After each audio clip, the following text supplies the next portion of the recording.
Comenzamos un viaje hacia la imaginación, los sentidos, el descubrimiento, el asombro, hacia el arte, el destino, Ítaca.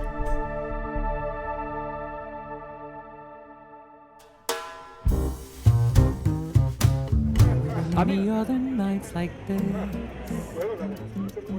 and I'll be standing here with someone new. Una trajinera. Una mujer dando la espalda al espectador con un niño a cuestas se presenta en un primer plano. Detrás de ella, una niña mira fuera del cuadro. Tres personajes masculinos, visiblemente de edades diferentes, se encuentran en el centro de la barca. Como pudo usted ver en la primera parte de esta conversación con Jorge Volpi, con el autor de En busca de Klingsor se puede hablar de cualquier cosa. Una conversación en donde hablamos, como son las buenas conversaciones, de todo y de nada, pero al mismo tiempo este tipo de conversaciones nos dan una idea, nos aproximan más al carácter de un escritor como lo es Jorge Volpi. Ojalá disfrute usted también de esta segunda parte y disfrute tanto como nosotros de estar junto a uno de los grandes autores de la literatura mexicana.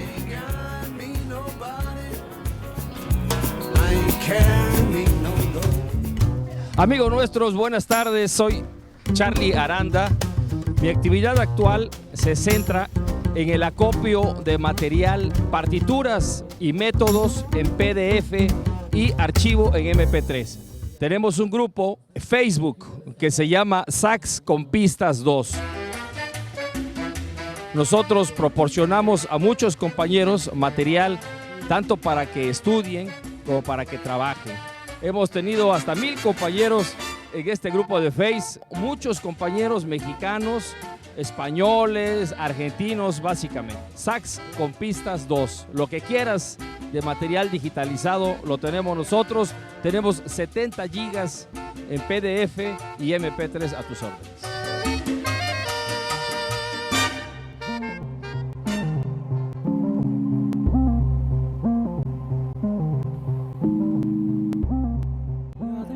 Like this, and I'll be standing here with someone new. There will be other songs to sing, another fall, another spring, but there will never... Jorge, una pregunta personal. ¿Qué piensas de las crisis como escritor, como hombre? Pues sin duda se atraviesan crisis siempre en la vida de muchos tipos,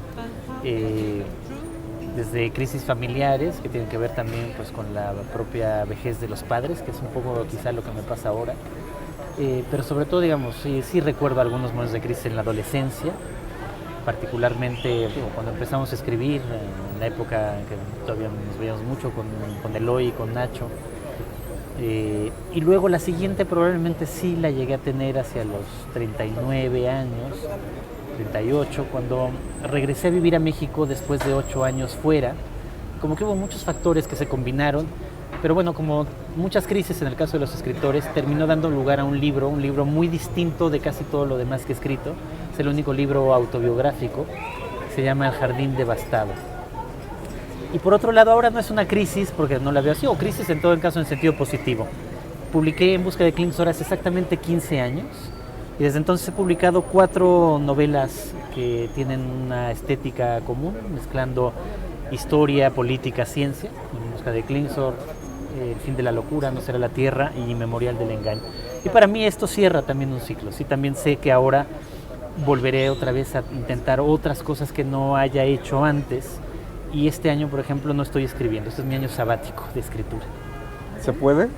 Se puede. Bueno, escribo mis columnas del periódico, pero fuera de eso nada más. Nada más. Nada más. ¿No te resulta extraño? No. Es la segunda vez que lo hago y yo creo que es como muy saludable dejarlo un poco y, por ejemplo, dedicar muchas de esas horas, que son muchas de escritura, a leer.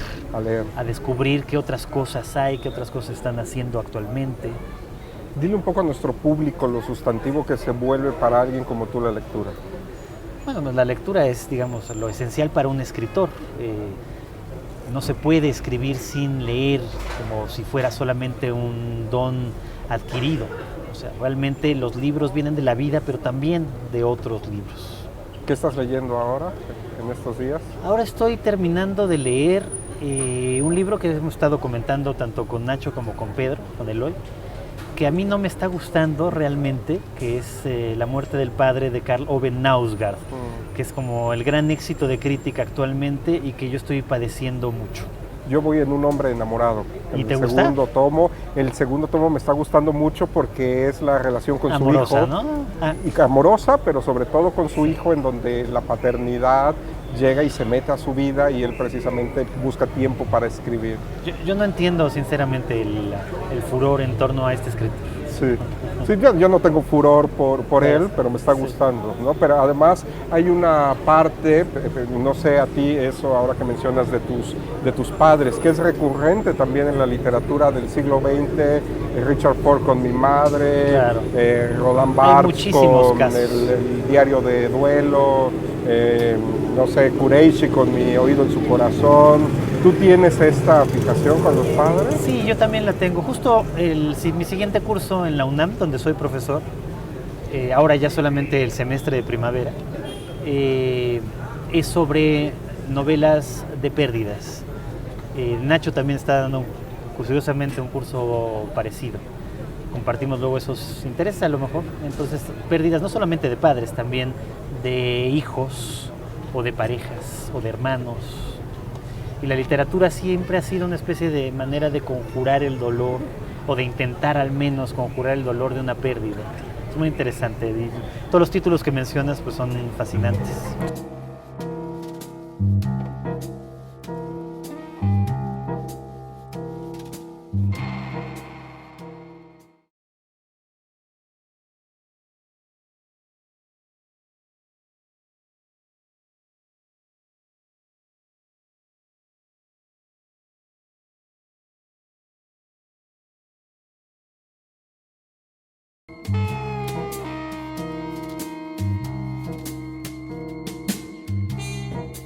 El arte es una forma de conocimiento tan preciada para el hombre como lo puede ser el mundo de la filosofía o las ciencias. A través de ella podemos expresar ideas y emociones. Es así como el pintor mexicano Saturnino Herrán expresaba en sus obras el sentir del pueblo mexicano.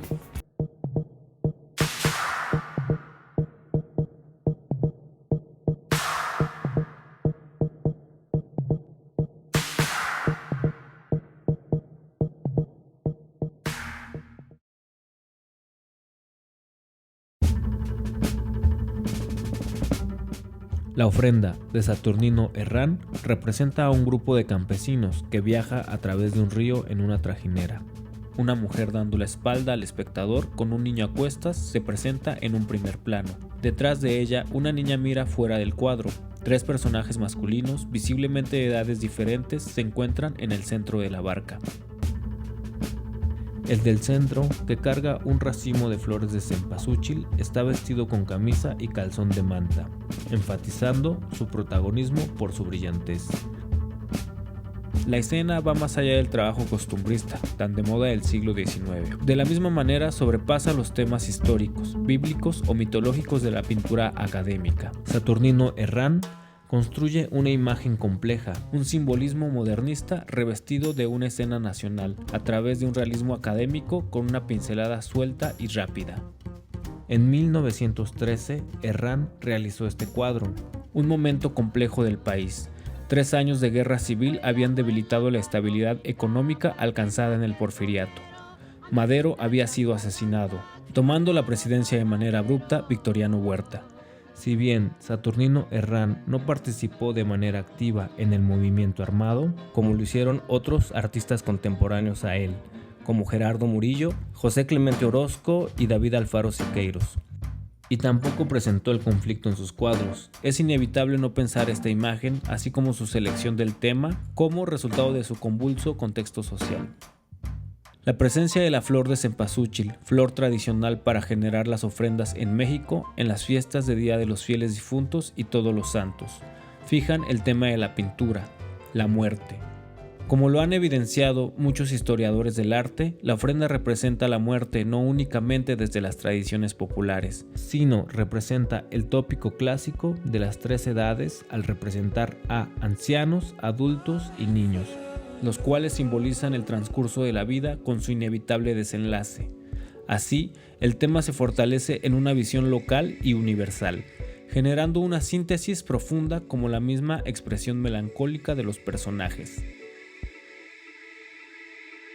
Como menciona el historiador del arte Luis Adrián Vargas Santiago, los personajes de la ofrenda no son sujetos genéricos, sacados de una escena pintoresca, ni héroes o figuras provenientes de la glorificación del pasado mesoamericano. Los rostros anónimos y silientes de esta familia se hacen singulares por medio de sus estados de ánimo. En este sentido, la imagen escapa a una visión achatada de la escena nacionalista, así como a una glorificación de los universos indígenas. Por el contrario, presenta una complejidad emocional que se enfatiza por el contraste de tonos claros y brillantes con las tonalidades oscuras.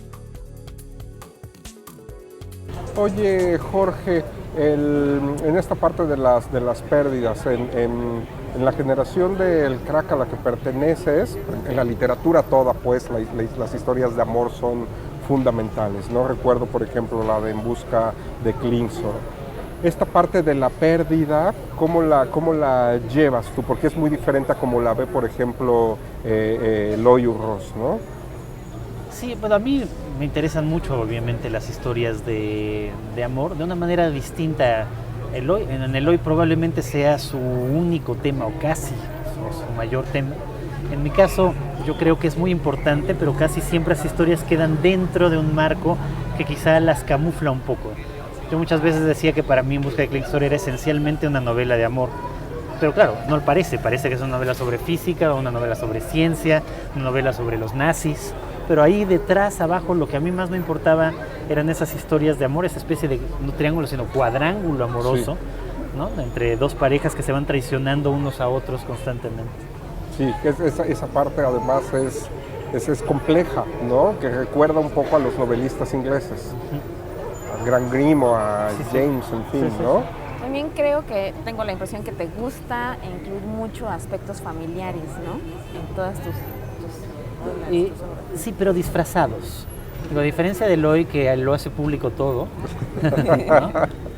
Que en su novela cuenta toda la historia de su familia sin ningún tapujo, Pedro y yo lo hacemos también, pero de manera siempre más disfrazada. Aunque, por ejemplo, en mi última novela aparecen fotos que realmente son las fotos de mi familia, pero esa familia de la que cuento no es realmente mi familia. Y hasta llegar al caso de Nacho, en donde no hay una sola historia personal en ninguno de sus libros, a menos que uno las encuentre realmente como la última metáfora detrás de una historia fantástica en donde hay brujas y aparecidos, y eso realmente era su familia, pero digamos, no hay ninguna relación directa. O sea, maneras distintas de tratar lo familiar. ¿Y crees que esto se debe por la misma personalidad de cada uno de ustedes, más extrovertido? Exacto, sí, eso tiene que ver, digamos, de la extroversión absoluta de Eloi al retraimiento absoluto de Nacho, con Pedro y yo como ahí intermedios. Oye, cuando hace 15 años leímos con emoción y con admiración En busca de Klingsor, me acuerdo que algunos de los amigos con los que conversábamos sobre esta novela, uno de ellos dio un símil que para nada quiero que sea sexista, pero había opiniones contrarias, y un amigo dijo: esto es como cuando las demás mujeres ven a una mujer guapa pasar, ¿no? Y le buscan como un defecto, así sea el hilo de la media corrida. Es una novela admirable. Digamos, eres ya un autor muy hecho, con obras muy importantes. ¿Cómo ves las generaciones nuevas en la literatura mexicana? Pues yo creo que de manera muy interesante están apareciendo ya escritores y libros notables. Y yo también creo que algo que nos enseñó Carlos Fuentes o Sergio Pitol es justamente a ser generosos con los escritores más jóvenes, a leerlos, a discutirlos y a hablar bien de ellos cuando realmente nos gustan los libros. Entonces yo he descubierto ya obras magníficas de Julián Herbert, de Daniela Tarazona, de Yuri Herrera, de Guadalupe Nettel, de Antonio Ortuño y de muchos otros que van apareciendo. Ahora que mencionas a Carlos Fuentes, ¿qué fue Carlos Fuentes, él y su obra para ti? Fue muy importante, digamos, en una primera instancia con Eloy, a los 16 años decidimos leer juntos Terra Nostra. Ya saben que Monsiváis decía que para leer Terra Nostra se necesitaba una beca, pero nosotros a los 16 no teníamos beca, teníamos ingenuidad. Entramos a ese mundo, nos aventamos las 1000 páginas de Terra Nostra y nos cambió la vida. O sea, para mí realmente fue uno de los motivos para hacerme escritor. Yo nunca había visto nada semejante a eso. También porque era joven, no había leído a Joyce, no había leído a Faulkner, pero para mí Fuentes fue el descubrimiento de ese mundo, de una literatura que yo nunca había visto. La gran literatura. La gran literatura moderna, digamos. Entonces, a partir de esa edad, 16 años, es que tú ya decides tu vocación. A los 16 años decidí ser escritor por Carlos Fuentes y por Eloy. O sea, digamos, en esa combinación.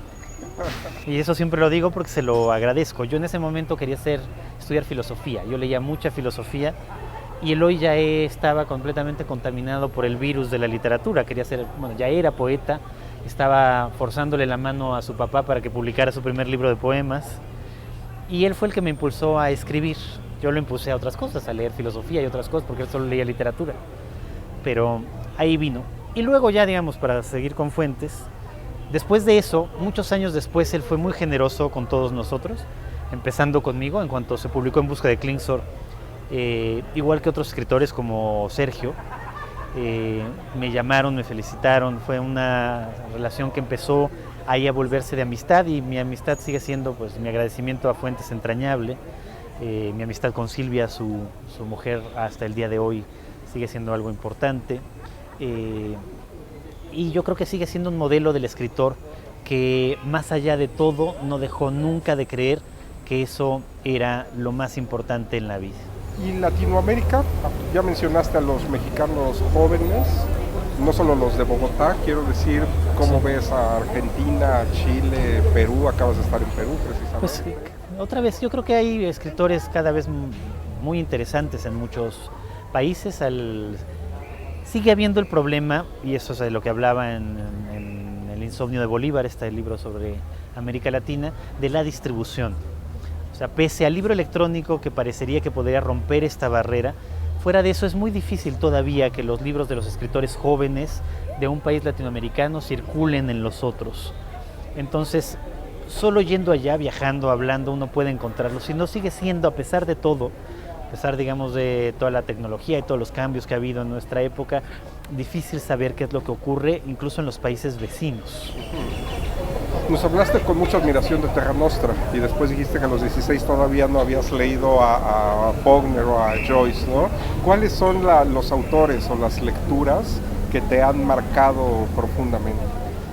Bueno, primero que nada, quizás a los 15, antes todavía de conocer a Eloy de la literatura, Nietzsche y Freud, a los que devoré como si fueran novelas o cómics. No sé si los entendí porque era a los 15 años, pero realmente los leí casi toda la obra, que era un poco enloquecido también. Entonces eso me marcó profundamente. También supongo que eso se refleja en el tipo de libros de ficción que luego escribo. Y posteriormente, más allá de los mexicanos, más allá de Terra Nostra, quizá las otras dos lecturas, igual a los 16 años, que fueron claves, Dostoyevsky y Thomas Mann. ¿Thomas Mann con qué? Thomas Mann leí en esos mismos años La montaña mágica y sobre todo el libro ese es el libro que todos los escritores tenemos, que decimos cómo no pude haberlo escrito yo, que es Dr. Faustus. Y además por la música. Claro. Por supuesto. ¿Y de Dostoyevsky? Crimen y castigo. Crimen y castigo. Sí.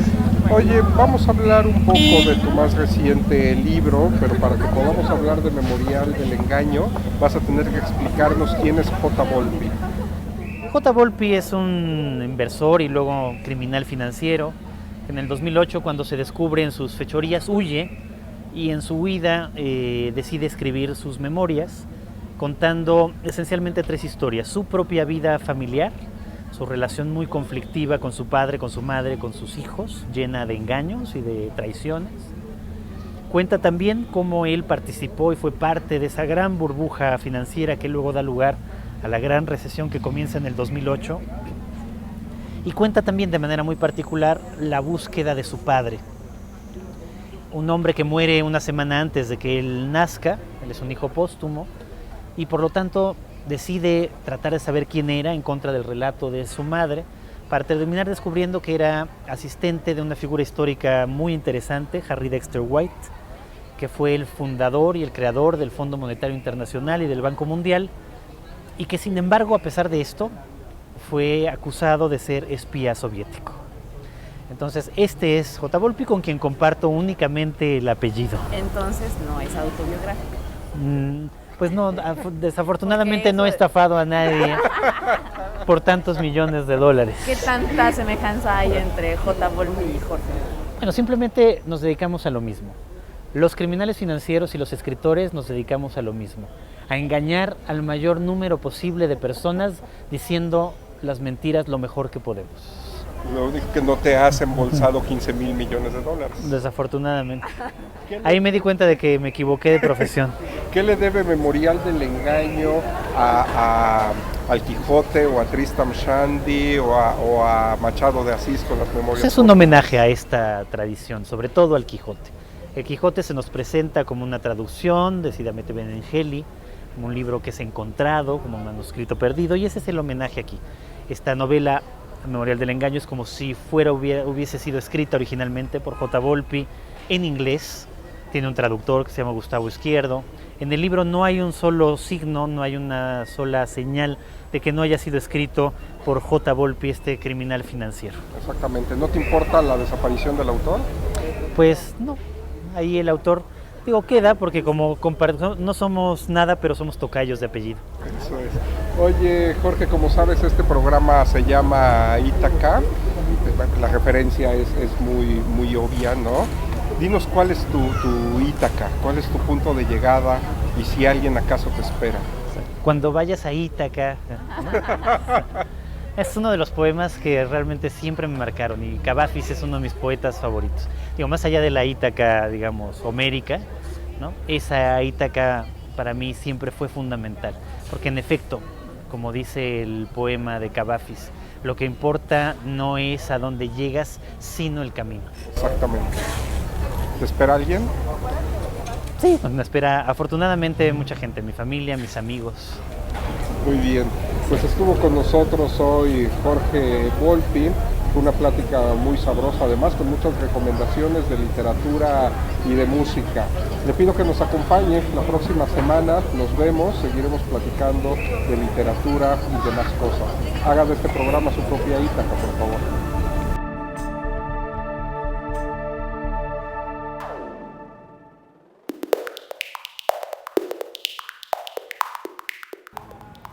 Este fue el final de la entrevista con Jorge Volpi.